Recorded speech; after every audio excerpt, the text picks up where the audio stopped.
right, hi everybody. In the announcement of the order of events tonight, I think it wasn't mentioned that we're going to have a conversation. My name's Amy Cimini. This is... Hi, I'm Ernst Karel. I'm Luke Fowler. So we'll start talking a little bit about the film, and then I think get things going, and then go ahead and take questions from the audience at any point. So please go ahead and jump in. So I have maybe 3 or 4 questions for you that sort of engage different aspects of the film. I thought that since Bart and Lucas opened by linking both the Supreme Connections project and the film around the question of the archive, I thought we might start there. I've been thinking a lot about sort of questions of archiving artists who function sort of within an intermedial avant-garde, whose materials sort of include myriad formats, tape, which is of course very fragile, and also custom instruments, custom gear, etc.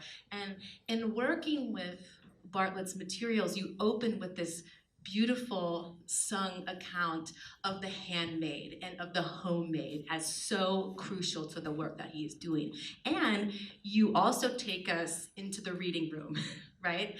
So you show us this kind of breadcrumb trail of your own archival experience. So I'm wondering if you can tell us sort of a little bit about your work in the archive, and especially, again, linking back to this question of working with a technologist who's very concerned, again, with the handmade and the homemade, and thinking about how important the artist and researcher's experience of the kind of bodily traces or the embodied knowledge that is documented there. Yeah, so this is the first time I've seen the film projected on 35 after seeing it in a small editing room situation and after mixing the sound with Ernst. So bear with me if I'm sort of somewhat in shock from the nervous energy of that experience of, you know, birthing this project.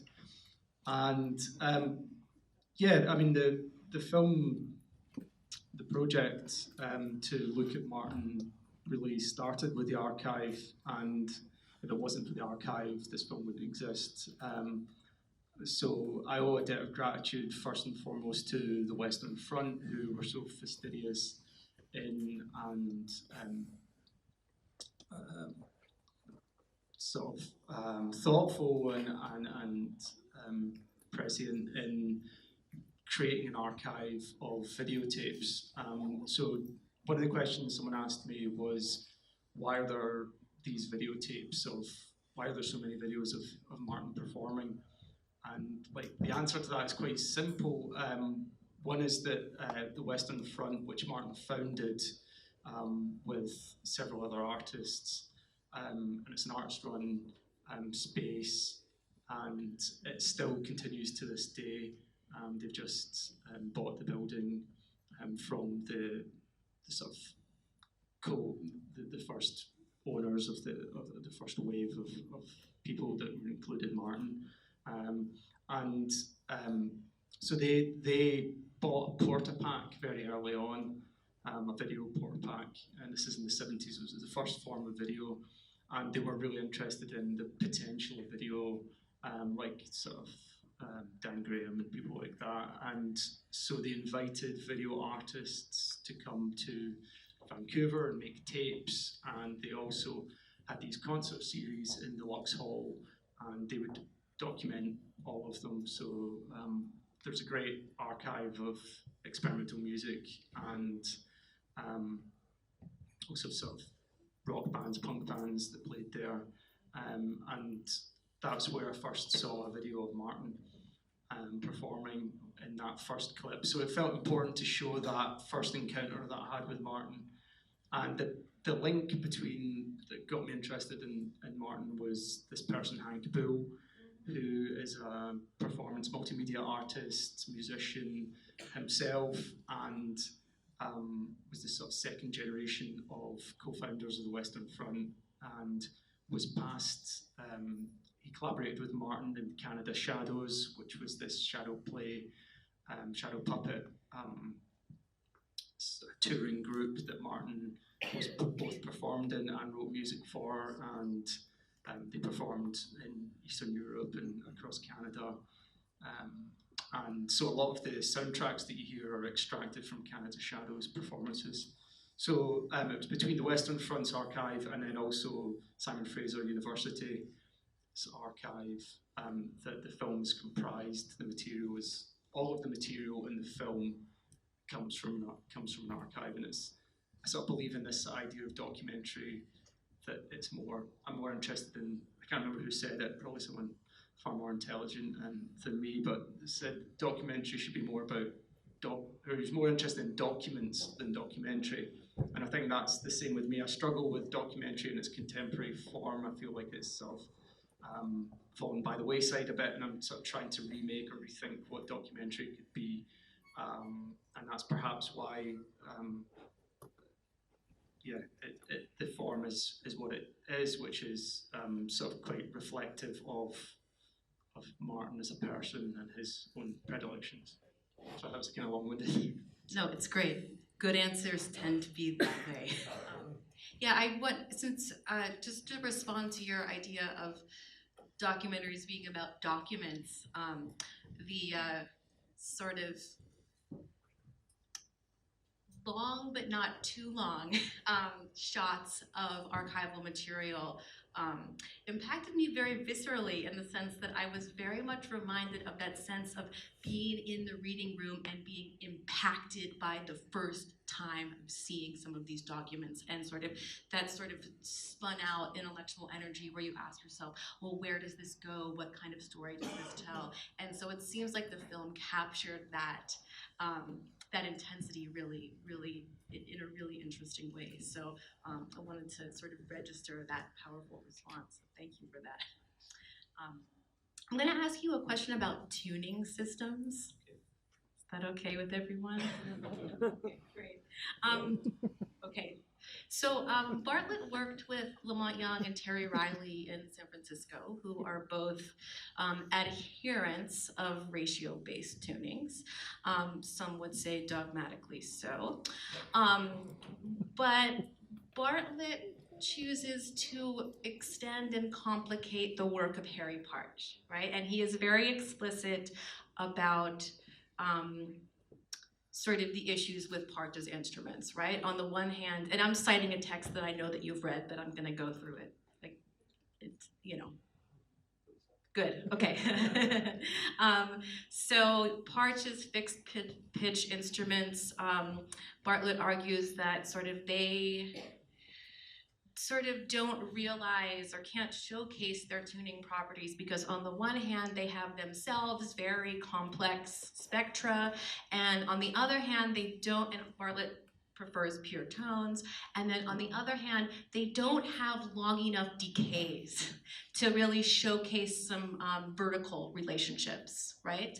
And then he also dialogues with the tuning work or the tuning experiments of Lou Harrison, right? So this genealogy situates him very robustly in a story about queer US composers engaged in tuning experiments, right? And so I was wondering if you could speak to how your film dialogues with that history.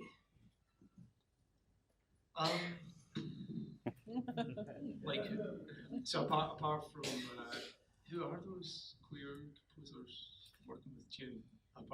John Cage. Oh, I'm thinking of Harry Partch, and then also, right.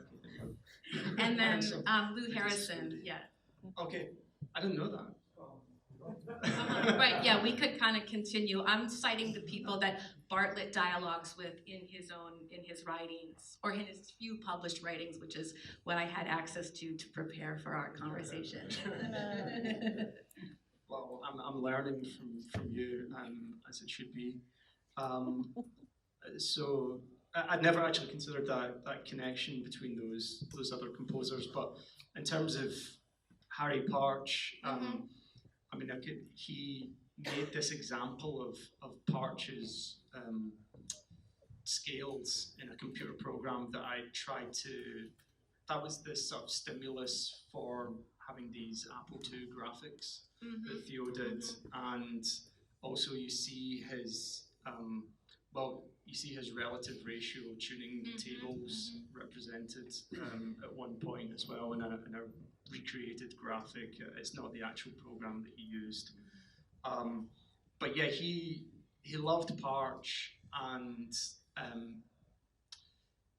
Parch, I think through Parch he encountered Pythagoras' tuning table, and this sort of myth or story goes that he had this dream about Pythagoras coming to him in a dream and presenting this tuning table and saying, Martin, you should work with this. And this is the tuning table that Martin uses for the rest of his life, and it's most prominently featured on the only official CD that he ever released in his life, which is called Pythagoras' Ghost. And it's a wonderfully simple system, but basically it's like a lot of Martin's music from quite early on, he used extraction software that he designed from the bottom up, where basically he collaborates with musicians, instrumentalists, and rather than processing their sounds like a lot of electroacoustic composers did, he always liked there to be like the instrumentalist's sound was as it was clear and natural, and then his sound was the sound of a computer. It's the sound of a digital synthesizer. It's the sound of an FM synthesizer. So you have these contrasts between the two different timbres, but what he was really interested in was the relationship between the performer and the computer. And in a way, you know, he's talking about this in the film, you know, there's that power structure of can the computer keep up, and it shouldn't just be mimicking or call and response. And I think, you know, he really wanted the computer to create an intelligent response. So it takes extract like loudness, duration, pitch from. First of all, he did it with Louis Ranger on this piece Response for trumpet, and then he did it with George Lewis and Peter Hannon and Francis Marie Wheaty on ATAT, and the computer translates those into chords that are in these relative ratio tuning systems, but the tables change, so the it's changing modality and within the pieces really complexly and nicely, and I think you can hear that. But yeah, I wonder whether we could bring Ernst in, because one of the reasons I wanted to work with Ernst, apart from him being this like preeminent go-to person in sound design and being an electronic composer himself, was that when I was doing a residency at Harvard, and I met Ernst, and he told me that on his bookshelf was this book, Kerala Soundscapes. Is that what it's called? Kerala Sound. I think you were talking about Kerala Sound Electricals. Yeah. And so asked, and it's by Ernst, and it's basically his. That's why it's on my shelf. His bound PhD. Yeah. And so, like Martin, Ernst traveled to India and studied Indian music and the Indian soundscape, right? And also had this kind of interest in Balinese music and Japanese music, and I made a lot of field recordings there. So really I was in very safe hands with Ernst, and I knew there was this rich understanding of those cultures that fed into Martin's music as much as electronics, synthesizers, and Terry Riley, and it's important to say it's not obvious, but in the film, but Martin studied with Pandit Pran Nath, who's an Indian singer, and so you can really when I was watching the film with Ernst and when we were choosing this music for the diffusion, Ernst quite often picked up on, oh yeah, that's you can hear the Indian influence in that. And, you're also good at telling me when my slides were mixed up and things like that. So. I think one of the things I think is so fascinating about this project is that, all these kinds of overlaps that Martin Bartlett had with other composers and musicians working at the time, and the fact that many of us who are interested in early electronic music and academic electronic music, or these kinds of connections, like with Lou Harrison or others, Lamont Young, and looking to other tuning traditions and so forth, that he was right there in this same set of currents, sort of, which just kind of, the reason I think I was kind of amazed by that was because it shows, I think, how partial our knowledge is. How many other people are there who are also parts of these local communities and larger, different kinds of networks who were exploring these similar kinds of ideas. And creating a singular body of work, as both the film and the concert will demonstrate. And the way that your editing kind of also reflects this kind of, is a little bit what you were talking about, you're sort of confronted with the immensity of the archive. Like, we're continually sort of a little bit frustrated almost, and we can never see everything that's presented to us on the screen. We can only ever have this very partial view of this complex life, which was part of this set of cross currents. So I really like that about it.